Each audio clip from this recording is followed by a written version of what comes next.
Hello guys, welcome back our channel Ammulu princess channel. Guys ఇప్పుడైతే తమ్నేల్లో పెట్టిన ప్రకారం ఆచార్య నాగార్జున యూనివర్సిటీ వాళ్ళకైతే థర్డ్ సెమిస్టర్ అయితే జరుగుతుంది. సో వాళ్ళకైతే ఇదైతే second paper decision support system and MAS previous question paper అయితే అడుగుతున్నారు. సో నేను రాసినప్పుడు ఇది ప్రీవియస్ కాబట్టి పెడుతున్నాను, model paper 2023. So don't misses. ఈ వీడియోని అయితే లైక్ చేయండి, చాలా మంది వరకు అయితే రీచ్ అవుతుంది, వాళ్ళకి కూడా ఉపయోగపడుతుంది. అలాగే షేర్ చేయండి మీ ఫ్రెండ్స్ ఎవరైనా థర్డ్ సెమిస్టర్ రాస్తుంటే ఆచార్య నాగార్జున యూనివర్సిటీలో.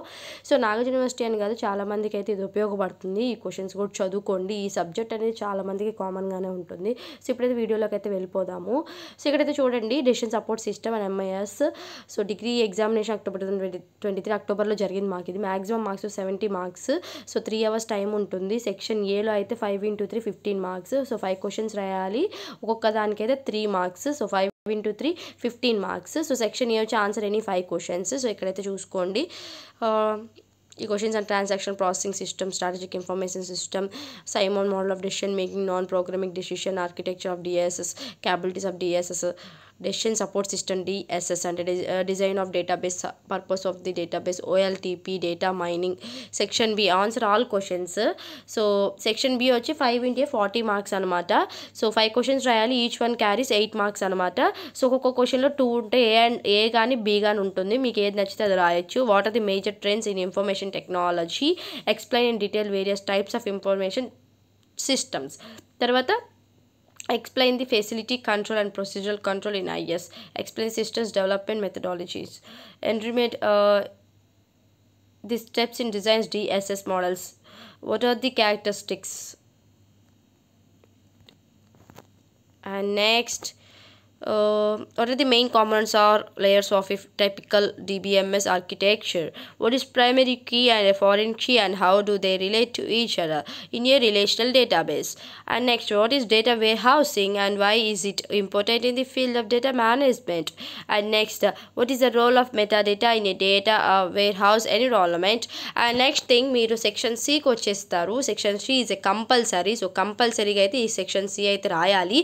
సో ఎక్కడ కూడా సెక్షన్ సి అయితే మిస్ చేయకూడదు. సో నేను మళ్ళీ చెప్తున్నాను, మీ టైం అయితే చూసుకోండి. ఇచ్చిన 3 hours అనేది జాగ్రత్తగా యూటిలైజ్ చేసుకోండి.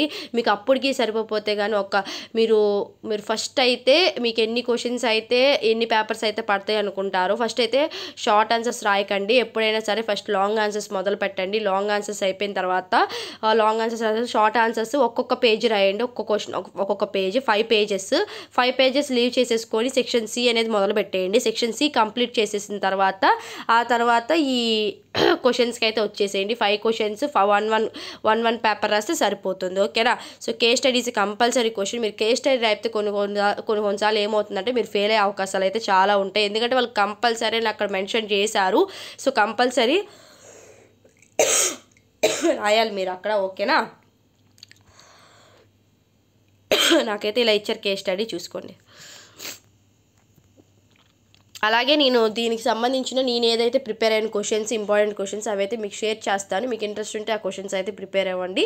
సో ఇది ఈ రోజుటి వీడియో అయితే. సో మీకు ఎలా అనిపించిందో కమెంట్స్ రూపంలో అయితే తెలియజేయండి. అలాగే మీకు ఎలాంటి కంటెంట్ కావాలో కూడా కమెంట్స్లో పెట్టండి. నేను కొంచెం ఆఫీస్ వర్క్స్లో ఉండడం వల్ల నాకు కుదరక నేను వీడియోస్ చేయలేకపోతున్నాను. కాకపోతే నేను మళ్ళీ వీడియోస్ స్టార్ట్ చేస్తున్నాను వీడియోస్కి. అది మీకు ఏ కంటెంట్ కావాలో చెప్తే నేను ఆ టైప్ ఆఫ్ కంటెంట్ ఇవ్వడానికి అయితే నేను చూస్తాను. అలాగే ఇప్పుడు 3rd semester అయిపోయిన తర్వాత 4th semesterలో ఎంటర్ అయిన తర్వాత ఇంటర్న్షిప్స్కి ఎలా వెళ్ళాలి, ప్రాజెక్ట్ ఎలా చేయాలి, ప్రాజెక్ట్ ఫ్రంట్ పేజెస్ ఎలా ఉండాలి ఏంటి అని చెప్పి నేను క్లియర్గా అయితే చెప్తాను. సో ఇది ఈరోజు video. Thank you so much.